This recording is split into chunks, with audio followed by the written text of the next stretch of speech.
Here ons God, Here U is drie-enig. Vandag bring ons voor U. Ons bring die mense wat deur die onlangse vloede geraak is voor U. Ons bid vir boere wat heininge verloor het, wie se lande beskadig is, wie se vee verdrink het en wie se toekoms onseker voel. Ons bid vir gesinne in arm gemeenskappe wat reeds min gehad het en nou nog minder en miskien niks. Ons bid vir diegene wat vandag koud, wat honger, moeg en moedeloos is.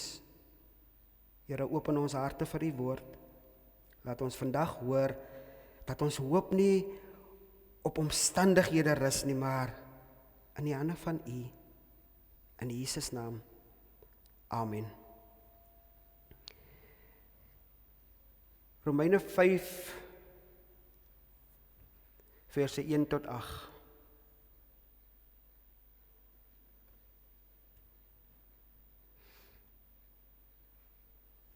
Okay.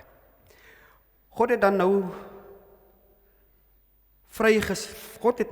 ons dan nou vrygespreek deurdat ons glo. En daarom is daar nou vrede tussen ons en God deur Jesus Christus. Deur hom het ons in die geloof ook die vrye toegang verkry tot hierdie genade waarin ons nou vas staan. En ons verheug ons in die hoop om deel te hê aan die heerlikheid van God. Dit is egter nie al nie, ons verheug ons ook in die swaar kry, want ons weet swaar kry kweek volharding. En volharding kweek egtheid van geloof, en egtheid van geloof kweek hoop. En die hoop beskaam nie. Want God het sy liefde in ons harte uitgestort deur die Heilige Gees wat hy aan ons gegee het. Toe ons nog magteloos was, het Christus immers reeds op die bestemde tyd vir goddeloses gesterwe. 'n Mens gee tog nie sommer jou lewe prys nie, selfs nie vir 'n regverdige nie. Ja tog, vir 'n goeie mens sal iemand miskien nog die moed hê om te sterwe. Maar God bewys sy liefde vir ons juis hierin dat Christus vir ons gesterf het toe ons nog sondaars was. Tot sover. Ons tema van vanoggend is die hoop wat nie beskaam nie. God is by ons in die vloede van verwoesting en swaar kry. Ek dink die afgelope tyd, en ek worstel met hierdie teks, en ek vra vir myself, ons het so 'n paar maande terug, het ons gebid vir reën.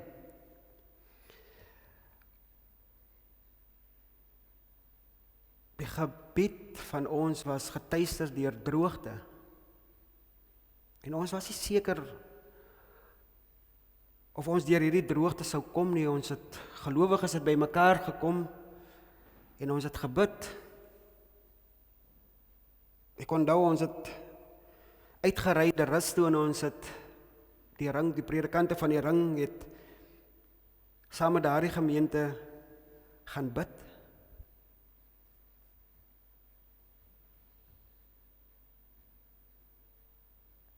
En dan kom die reën. En dan kom die reën in oorvloed. En as 'n mens kan dit noem, dan kom die reën destructively. Dit verwoes. Dit verskuif lewens. Dit veroorsaak ongemak. En dan vra ek myself, ek gaan vandag 'n teks bring, of die Here wil hê ek moet 'n teks bring van hoop.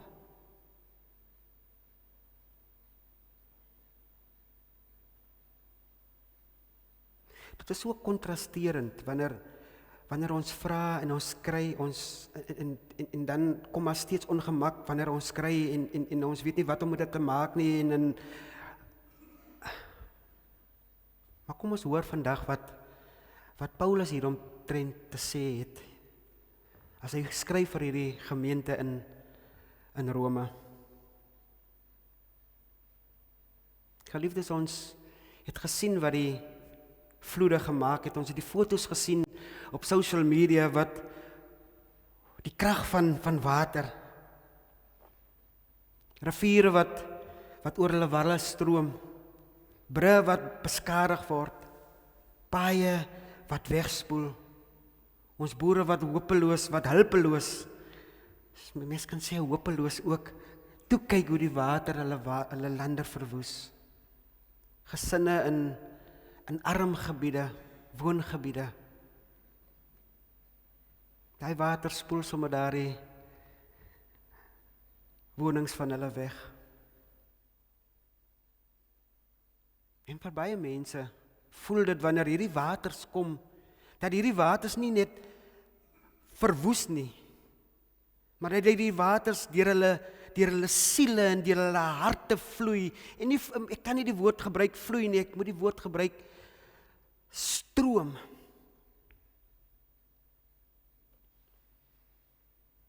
En dan kom Paulus by Romeine 5 en hy sê iets vreemd. Hy sê,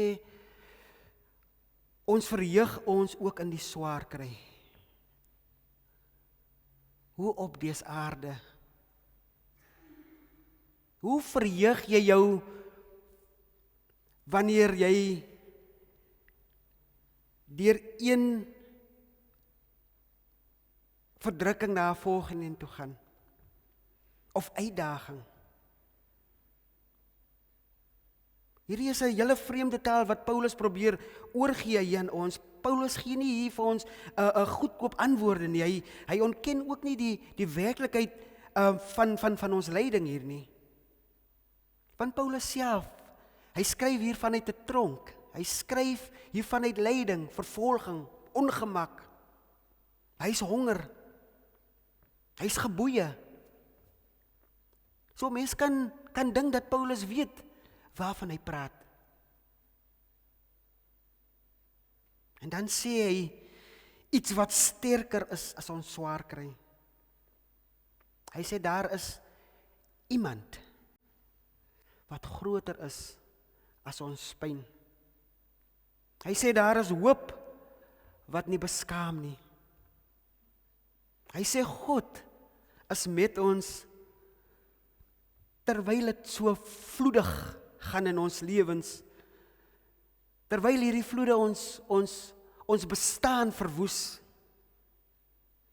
en swaar kry, daar is God met ons. Ons het soos 2 Sondae terug, het ons 3 eenheid Sondag gevier of herdenk.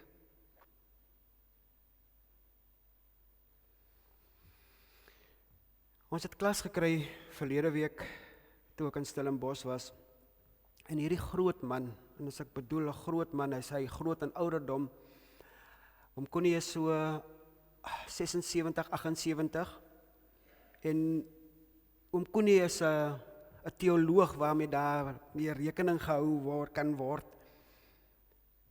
en hom kon hy noem iets van die 3 stories in die Bybel wat elke gelowige van ons kan raaklees. En hom kon nie kom op daardie 78-jarige ouderdom en hy kom sê vir ons, as ek net geweet het, en ons almal hang so in hom kon nie se mond. Hy sê, ons wat op hierdie vlak nou ons meestersgraad doen, moet ons nooit te slim hou en om te dink dat ons vir Jesus ken nie. Want dit wat ons van Jesus af weet, is absoluut niks in vergelyking met wie Jesus werklik is nie.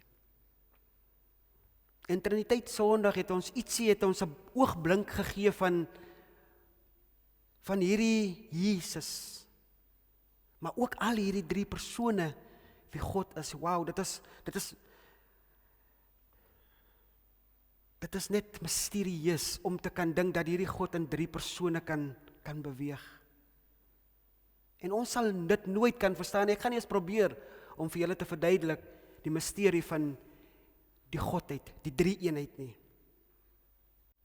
En Paulus skryf hier en hy begin by die Vader. Hy sê God het ons vrygespreek en die Vader is nie ver weg van ons af nie. God is nie onbetrokke nie. Hy het dan die wêreld geskep. Hy het die berge gevorm en hy het ook hierdie riviere gevorm wat soms so destructief is. Die God wat nou weet van elke boer, van elke persoon, van elke gesin, van elke kind wat swaar kry en wat getref is deur hierdie vloede. God is by hulle. Ek het destyds gevra, Here, hoekom het U my gestuur na NG Moedergemeente toe? Dis baie ander kerke. Iemand het vir my 'n tydjie terug gesê, toe ek so deur 'n half storm gaan in die kerk, sê iemand vir my, maar jy het gekies om hier te wees, en ek het saamgestem. Ek het nog aan my eie besluit gemaak. Maar so ver as 'n mens beweeg saam met die Here, kom gee die Here vir jou duidelikheid. En die Here is spesifiek. Hoekom hierdie gemeente? Ek dink nie ek het hierdie gemeente gekies nie. Ek dink God het my gekies vir hierdie gemeente. En ek kom tot die besef dat net soos hy, wat God is, die krete van Israel in Egipte gehoor het, hoor hy steeds die krete van mense. My hart is vir mense wat vir hulle self nie kan praat nie. Ons het destyds of 'n rukkie terug het ons gepraat oor die woordsplag niet so my. Dit is waar my hart is. Die Here stuur vir elkeen van ons. Ons elkeen het hier 'n mandaat van die Here afgekry, gestuurendheid. The Missio Dei, die missie van die Here om gestuur te word.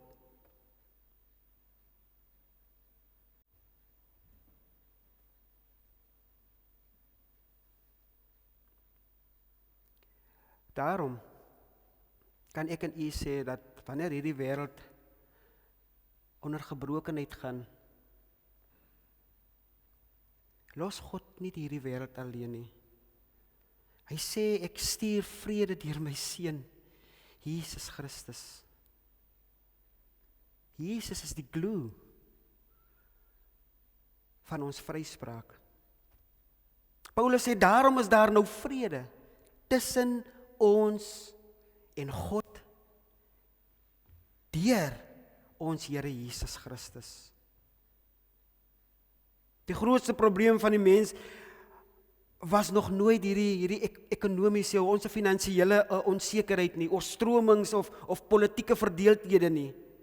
Ons grootste probleem is ons het wegbeweeg vanaf God. En soms wanneer dit met ons goed gaan, welke tye, welke kere wanneer dit met ons goed gaan, my inkluis, dan skuif ons so 'n bietjie vir Jesus of vir God eenkant toe, want dit gaan ons nou weer beter. Ons bid nou nie meer so ernstig nie, want ons is uit daai ongemak uit. En dan praat Jesus van hierdie vervreemding wat ons nou weer bietjie weer, ons is nou weer gemaklik. Die Here dan nou weer voorsien. Ons sal hom weer uitdaal wanneer ons hom nodig kry. Maar hele Christus, hy wil verhouding hê. Hy wil saam met ons stap. Hy wil saam met ons stap wanneer dit goed gaan ook met ons. Hy wil ook net aan die hand gevat wees en dit mee saam stap sonder enige klagtes. Hierdie Jesus Christus, hy het die afstand oorbrug toe hy gekom het. Hy het vir ons aan die kruis gesterf. Nie toe ons goed was nie, nie toe ons gehoorsaam was nie. Nie toe ons hom gesoek het nie. Paulus sê toe ons nog sondaars was. En dit is die wonder van van die evangelie, evangelion in Grieks. God het nie gewag totdat ons onsself bekeer, voordat ons onsself moet regkry nie. Hy het eerste lief gehad. God het eerste gekom. God het eerste gered. En daarom het ons nou vrede met God, deur sy seun. Selfs wanneer die wêreld rondom ons so onstuimig is, selfs wanneer ons geliefdes wegbeweeg vanaf ons, selfs wanneer ons kinders nie meer met ons kom kuier nie, selfs wanneer die kanker, ongeneeslike siekte begin dreig.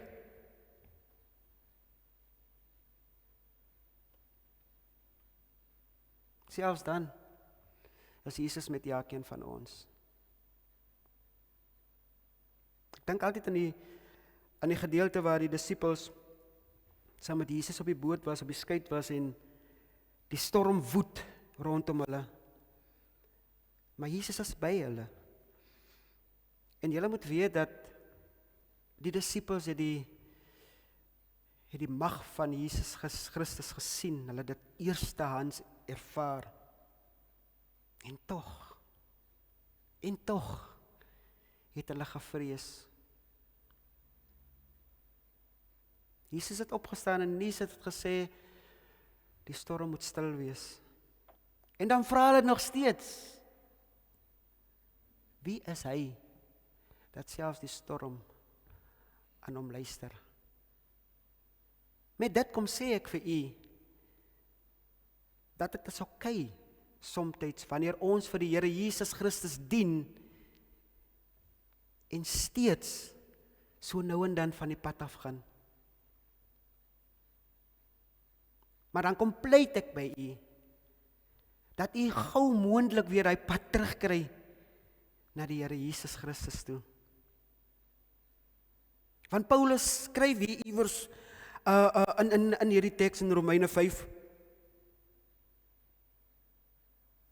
God het sy liefde in ons harte uitgestort deur die Heilige Gees. En hier, julle kan hoor in die hele preek kom hierdie drie enige God voor in dag.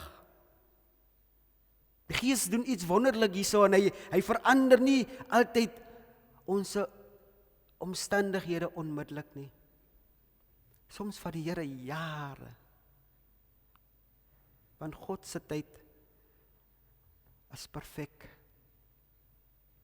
Ons sal eendag verstaan. Ek vertroos my daarin dat ons eendag sal verstaan. Want indien ons sou verstaan het, sou die misterie van God nie 'n misterie gewees het nie. Dan sou ons nie uitgesien het na hierdie parousia nie, die wederkoms van die Here nie. Paulus skryf dat die Gees van die Here verander ons van binne af. Splag niet so my. Hy herinner ons dat ons nie alleen is nie. God het ons nie vergeet nie. God is steeds met ons. God se liefde vir ons staan vas. En daarom sê Paulus, swaar kry bring volharding. Volharding bring egtheid van geloof bring hoop. Gemeente, luister my mooi, nie omdat lyding goed is nie, maar omdat God sterker is as ons lyding. Die herinnering van 16 Junie 1976, Dinsdag vier ons jeugdag, of ons vier nie, ons herdenk jeugdag. 50 jaar gelede het jong mense, het hulle opgestaan teen hierdie onreg, sommige het hulle lewens verloor. Hierdie kinders het geglo, dat daar 'n beter toekoms moontlik is. En wanneer ek op daai Universiteit van Stellenbosch is met sy geskiedenis en al, dan sien ek, dat hierdie kinders het iets reg gekry. Want ek sien a diversity of cultures, wanneer jy op die Universiteit van Stellenbosch inloop. En vandag is my pleidooi aan die kerk van die Here Jesus Christus, om te noem dat hoop is nie iets wat stil sit nie. Hoop is nie 'n passiewe ding nie. Hoop sit nie en wag vir ons nie. Hoop werk. Hoop dien, hoop genees en hoop bou. Hoop gee ook om. En die koninkryk van God word sigbaar wanneer ons mekaar dra.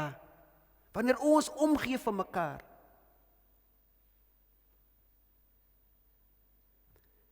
Soms word ek altyd gekielie om oor my eie lewe te praat.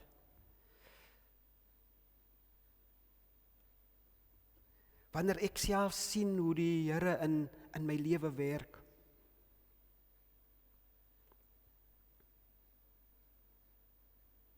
Wanneer 'n mens vir iemand ja sê waar jy in die verlede nee sou gesê het.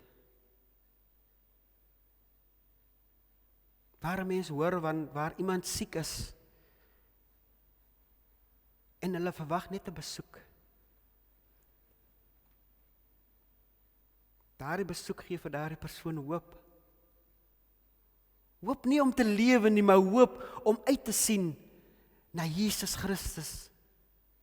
Jesus Christus wie die ewigheidslewe is. Daardie hoop kan ons vir mekaar gee. Die koninkryk van die Here Jesus word sigbaar wanneer ons mekaar omarm. Die koninkryk van die Here Jesus raak sigbaar wanneer jy sien daardie persoon het hulp nodig, daardie persoon het 'n skouer nodig. Die koninkryk van die Here Jesus raak sigbaar wanneer ek en u gaan sit by iemand se bed wie siek is en net sy hand vashou.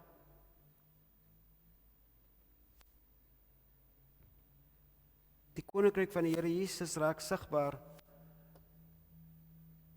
wanneer ons die goedheid van die Here aan elkeen van ons medemens verkondig. Julle, ons praat van oorstromings, ek wil nie so afwyk nie.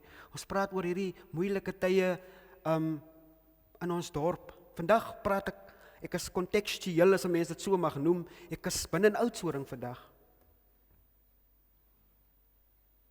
Ons leef in moeilike tye. Ons streek, ons voel hierdie impak van hierdie vloede. Ons kan sien as ons uitgaan hier na Meyringspoort toe eers, daai paai is stik en ek weet dit gaan seker maande, indien jare vat om daai pad weer te herstel. As ons Matthew se 4 se kant toe beweeg, dan sien ons dat die toerisme van die dorp gekniehelder word. Daar sou dit word seer gemaak want daar moet ander paaie omgery word om daar uit te kom. Paaie wat ongemaklik is.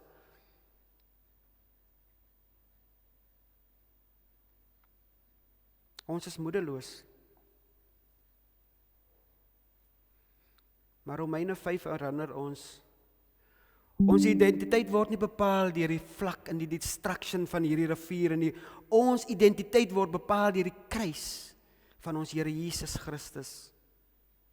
Ons toekoms word nie bepaal deur ons geld nie.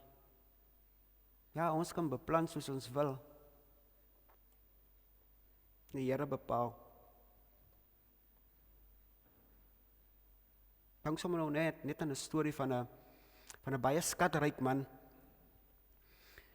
wat kanker gekry het in sy pankreas. Hy dink hy was 'n biljoenêr. En al daai man se geld kon nie vir hom gesondheid gekoop het nie. Al daardie man se geld kon nie vir hom die ewigheid koop nie. Vrede met die Here koop nie. Maar ek en jy, ons mag nie oordeel nie, want die oordeel kom ons nie toe nie. Ons weet nie of daardie man sy lewe op sy laaste tyd op daardie sterfbed van hom, of hy sy lewe aan Christus oorgegee het nie. So ons toekoms word ook nie bepaal deur hierdie materiële dinge wat ons het nie. Ons toekoms word bepaal deur die opgestaane Here. En ons hoop word nie gebou op wat ons sien nie. Ons hoop word gebou op die liefde van God. Geliefdes, die Vader hou ons vas. Geliefdes, die Vader het ons verlos. Die Gees vul ons met hoop. Ek wil afsluit. Wanneer die water sak, gaan daar nog baie herstelwerk wees. Daar sal nog baie trane wees, daar sal nog baie moeilike dae wees. Maar ons kan verseker weet, dat daar gaan ook iets anders wees. Mense wat in God glo. Mense wat God dien. Mense wat mekaar liefhet. Mense wat hoop. Want die vrug van die vryspraak is dit, ons het nou vrede met God. Ons het volle toegang tot hierdie genade deur Jesus Christus. En ons hoop op sy heerlikheid. Die hoop wat nie beskaam nie. God is by ons in die vloede van verwoesting en swaar kry. In die naam van die Vader en die Seun en die Heilige Gees, kom laat ons bid.